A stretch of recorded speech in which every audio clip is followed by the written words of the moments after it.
Hi everyone, it's Foxy here, and I'm here to talk to you about what I like to call the test. Content warning: discussion of racism and misogyny. The test is something I wanted to talk about for a long time, and I really wanted to do it as a dramatization because the impact of one of my experiences with the test has really stuck with me. And unfortunately, due to COVID and a bunch of things that have made it difficult to get actors and other things together, a production crew, um, I'm just going to tell you because it's very relevant to what's going on in the world today, and it's a story that I have to share. And the test is what I call people of privilege fishing for how much bigotry they are allowed to express around you. And in this instance, I'm going to take the pinnacle of bigotry, the cis white man, and how this plays out in real life, in my life. So the test. It happens in all sorts of different ways. If you've been seeing graphics going around the internet with like overt racism and like covert forms of racism, the test usually falls in those covert forms of racism. Like somebody will drop a slur in front of you just to see if you're going to call them on it. And if you don't, that lets them move to the next stage. Maybe they're going to like say something explicitly bad about a group of people. Sexist, homophobic, racist. This is how the test functions. And there are certain people who will push this as far as they think they can, as soon as they think they can. People say a lot of things to me and in front of me when they think I play for team straight white male.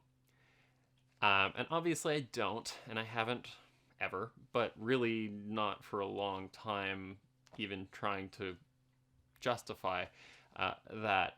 And I had this experience one time, and it's almost unbelievable when I tell people about it, especially people who know this person, who, whatever, really doesn't matter. If you watch this, you'll know who I'm talking about.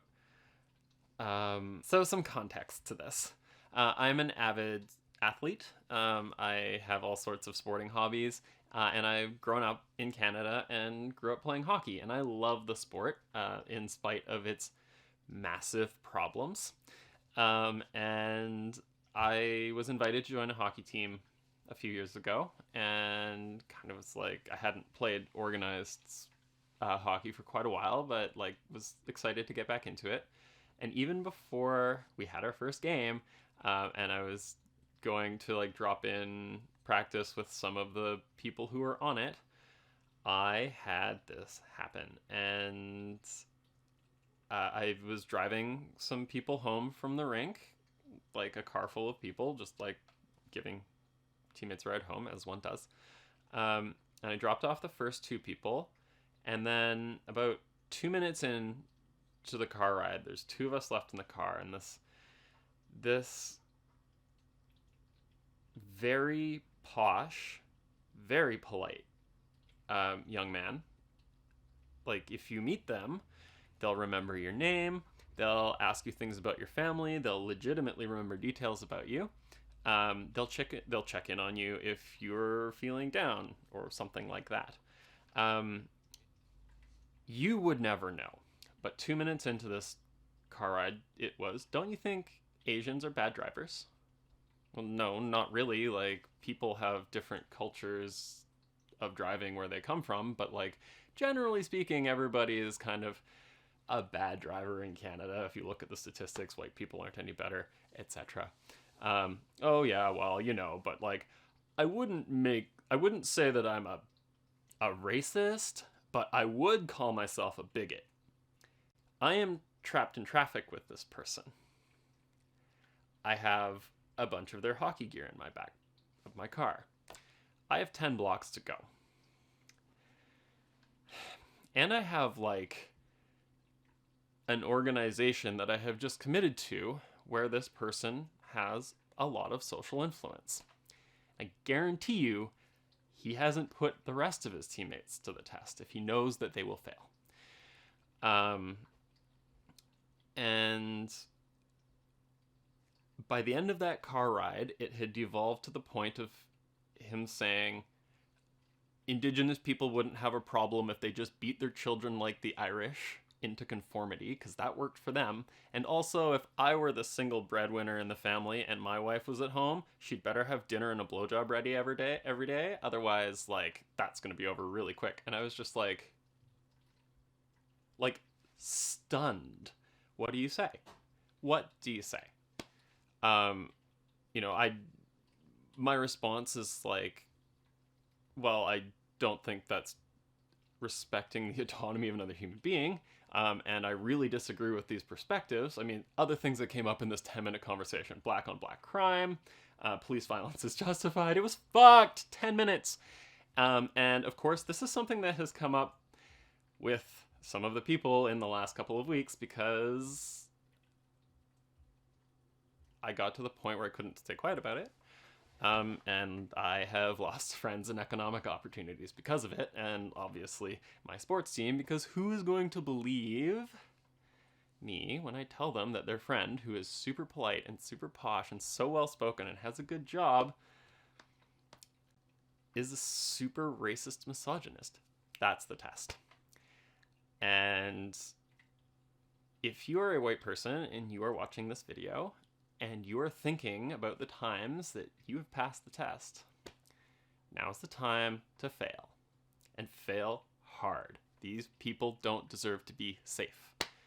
I really don't have much more to say about that, to be perfectly honest.